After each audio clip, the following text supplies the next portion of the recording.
Welcome back to another episode of our video podcast. Once again, I'm Charlie. I'm Will. And you want to introduce yourself?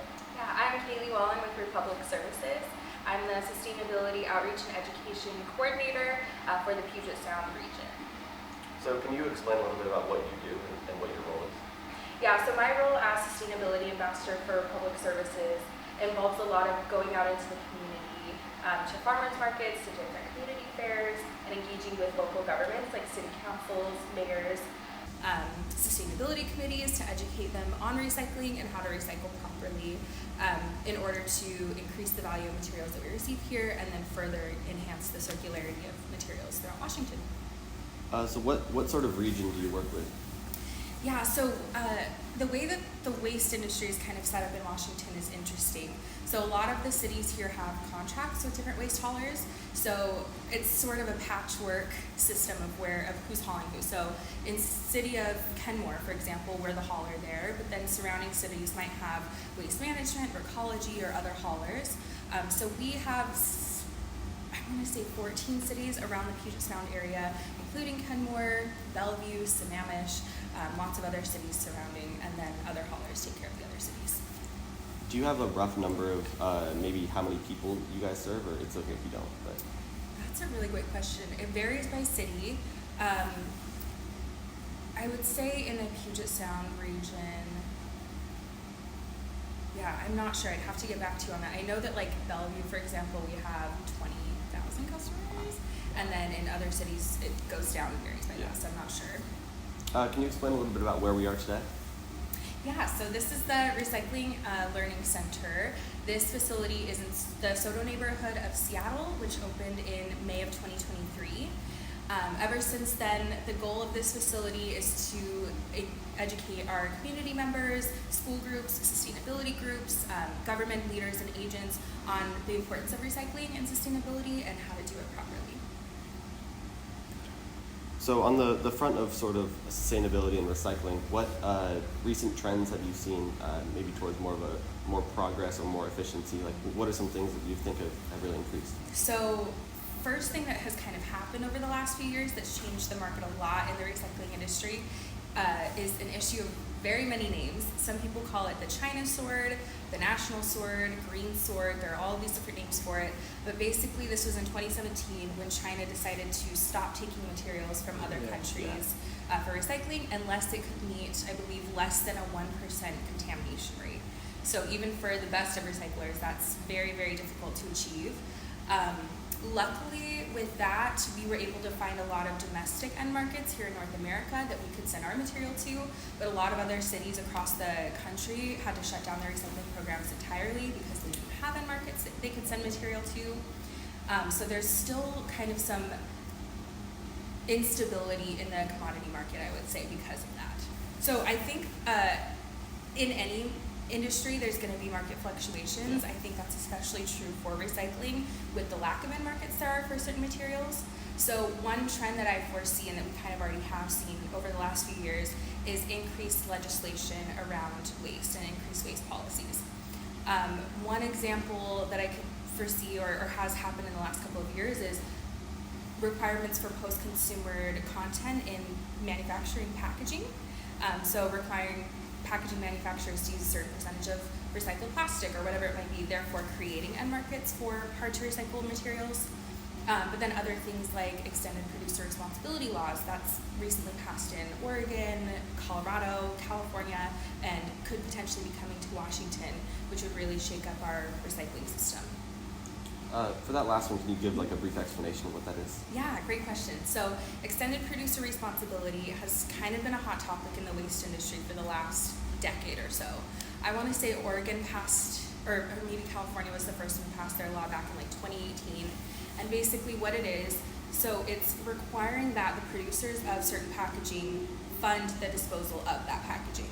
So Coca-Cola, for example, would pay a fee to fund the disposal of their cans and their plastic bottles. That fee would go to MRFs like this or municipalities to pay for the disposal. And also the intention of a law like that would be to encourage manufacturers to start to use more recyclable materials. There are some concerns with that, like for example, what's to stop manufacturers from just passing the fee on to consumers. So the bottle of Coke that you buy might be 10 cents more expensive because of this fee or whatever. And then additionally, just the disruption that it would cause to the recycling industry that we already have for materials that are fairly easy to recycle like cardboard, like metal. So for someone like ourselves who maybe just puts a plastic bottle in the recycle bin, can you just give a brief explanation for like the uneducated on where that goes and how it gets processed?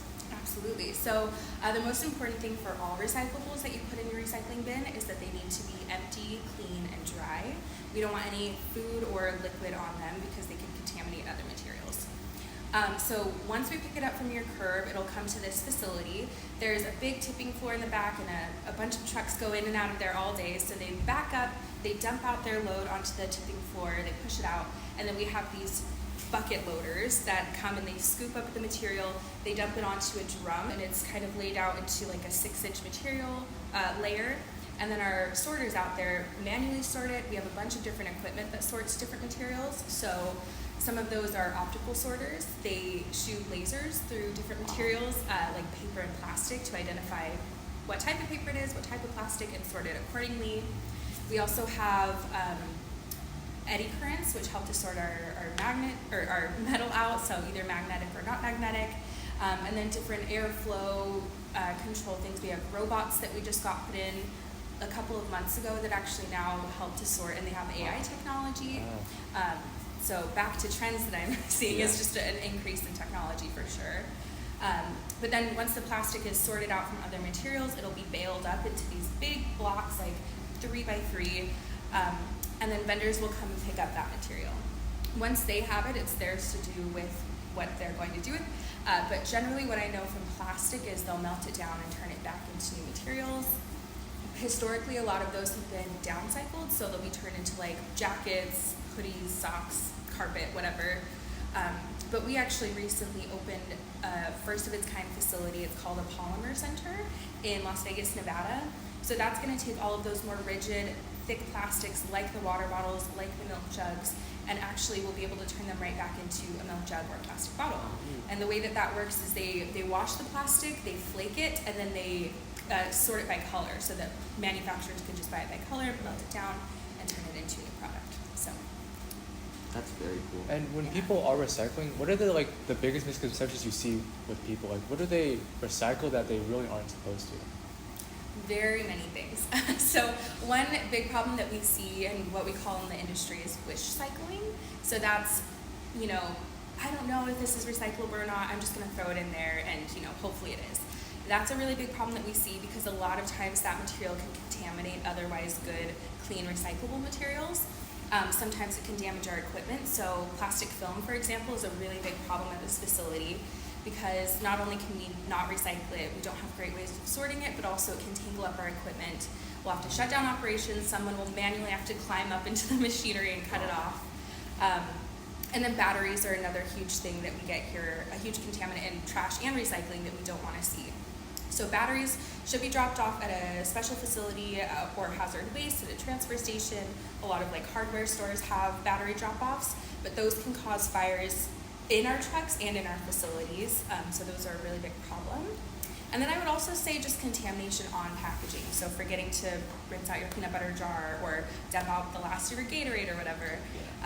The reason that is such a big issue is because if any liquids or foods end up on paper material, it can actually damage the fibers there and make it no longer recyclable. So something that someone was intending to be recycled, cardboard or newspaper or something, now has to be thrown in the trash because it's wet. So for people who are interested in sort of spreading awareness about those things you just mentioned, how would you recommend that we might go about that? Yeah, that's a really good question as well. So first of all, I would say you could reach out, just like you two did, to experts on the topic and ask for questions, send them an email with your questions, ask them to come talk to your school or your sustainability group. There's a lot of great information on the internet, lots of YouTube videos and resources and things. We have a website called recyclingsimplified.com, and there's a lot of curriculum for different age groups, including high school. There are virtual tours of our landfills and our recycling centers here. So since they're not quite as safe to go into, you can just watch them virtually. And there are all kinds of printable activities, posters that you can hang up, things like that. It's really cool. Yeah. So for someone who also maybe is interested in recycling, how might they go about learning more and maybe continuing their education in that path? Great question. So there are a lot of different ways that you could do that. So one thing, like for me, I was always really interested in sustainability and waste and recycling. So when I went to college, I ended up studying environmental and sustainability science. Yeah. So that's one path that can lead you to something like this.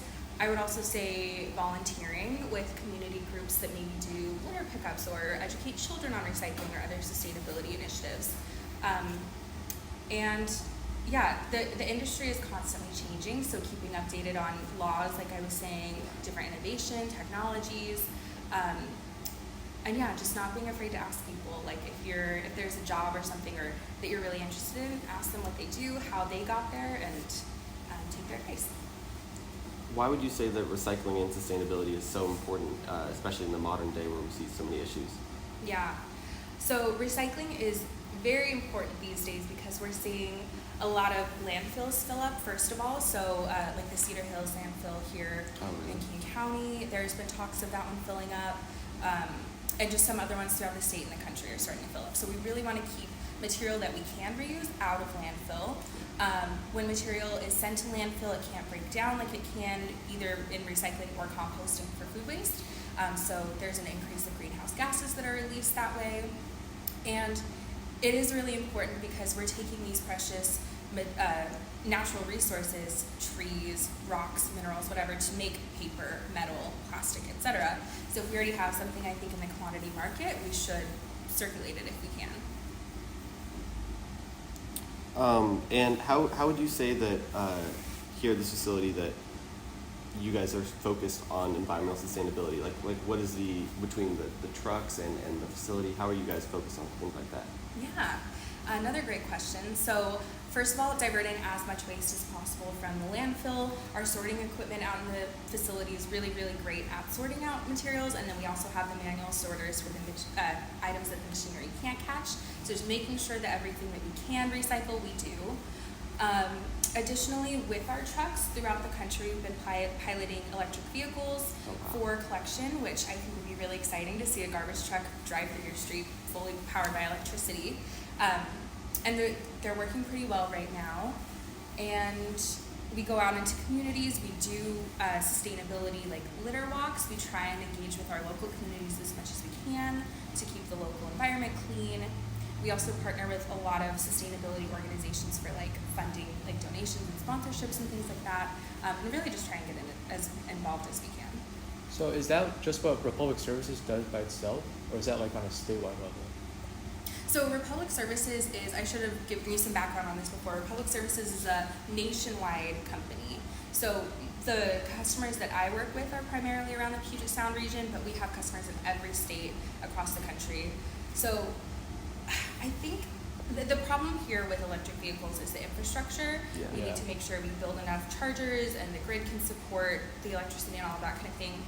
I know that there were some talks of getting electric vehicles at our Kent facility. I don't know what the timeline like that looks on or where they're at on building the chargers or anything like that. But I know in Boise, Idaho and Louisville, Colorado are the two that I've heard of that have pilot electric vehicles. Louisville, Colorado is getting a fully electric fleet. So all of the trucks that pick up in their city will be electric. So it works. We just need the infrastructure for it. And in terms of all these sustainability measures, how well does Washington State support all these? Yeah, really good question as well. So Washington State ranks as one of the top recyclers or waste diversion states in the country. So that's something that we're already really proud of. I think that there are a lot of things that we could do in terms of education to decrease the amount of contamination we see, or something else I think would be really great to see in the future is like a statewide recycling acceptance list, so that if you live in Seattle, for example, but you work in Bellevue, like I do, for example, things are not always accepted the same between cities. Yeah. Or let's say you come into Seattle for a vacation, but you live out on the east side past the mountains. Things are really different out there. So if we could get a list statewide that tells everybody what you can and can't recycle, that would be another good thing. Remind me of the question again. I feel like I got I mean, it's just on like the tangent. Yeah, just like what Washington does, like as a state to support all these sustainability measures and like to support these recycling? Yeah. So yeah, that's one thing that they've proposed is a statewide recycling acceptance list, which I think would be really great. There are also several statewide waste and recycling associations or organizations. One of which is the Washington State Recycling Association, WSRA. They get together for primarily like education and networking to the communities and residents. There's also the Washington Refuse and Recycling Association, which more so advocates for legislation in favor of increasing recycling and making sure recycling still works. And then SWANA, the Solid Waste Association of North America, does stuff throughout the whole state. And these organizations all include pretty much all of the haulers. So Republic Services, Waste Management, Ecology. So we're all kind of on the same page with those things. Washington also is a very progressive state compared to other states in the country. Yeah. So a lot of the laws that are passed here are very climate forward. I would say anything that Washington, California, and like Oregon do, they're kind of all going to do. Doesn't matter who does it first; they're all three going to do it at some point. So you can keep an eye on Washington or on California and Oregon and see what's coming up there that will likely come up in Washington as well. And yeah, like our organics management law that we just passed in I think the most recent version was 2024, but that's great because it's diverting more organics from the landfill, and we'll be involved with that with picking up organics, potentially doing some organics processing throughout the state. So yeah, Washington is doing a whole lot. And in terms of education, are there any other like education opportunities like these centers other than Republic Services that are around, the Puget Sound area? Yeah, that's a good question. So other than Republic Services, one that I really love and I like to recommend, especially to families with like children, but it's cool for just anybody to go check out, is the North Seattle Transfer Station. It's up in, I believe, the Fremont neighborhood, and they have this observation deck where you can look down and see all the transfer station operations. So people dumping trash or moving trash around, you can see the bulldozers and stuff like that. And there's also a bunch of, just similar to here, stacks and stuff on the wall. There's toys for the kids to play with. So that's one really great one. I would also just recommend keeping an eye on those organizations I just talked about, SWANA, WSRA, and things like that, because they host a lot of either webinars or in-person classes and events and tours of facilities. So if you keep an eye on that, and if there's something you're interested in, you may be able to go tour a wastewater treatment plant or a construction and demolition debris recycling plant or other things like that. You mentioned sort of the differences in what you're able to recycle in different areas, maybe different regions around the country. Mm-hmm. What drives those differences, and how do you recommend that people are aware of those and what they can recycle in different places? Yeah, that's a good question as well. So I would say the main thing that drives those differences is market changes and market differences having end markets for materials. So up here in Washington, I think there's been a push to use more recyclable material, like I was talking about with those post-consumer recycled requirement laws. So I think there just naturally are more end markets for material here. But if you go somewhere, say Utah, for example, which I can speak to since I used to live there, they don't really recycle much glass because there's not a lot of end markets for glass recycling. Paper containers, like we get our milk in, they don't really recycle there because the paper mills there don't want that type of paper, and different things like that. So it really mostly all comes down to end market. Good. Is there anything else you want to add or anything you want to say to the people? I think I already talked about everything, so I think we're good. Just thank you very much for educating your fellow students about recycling and sustainability and spreading the good word. Yeah. Everyone, make sure you come down and check out the Recycling Learning Center down here in SoDo.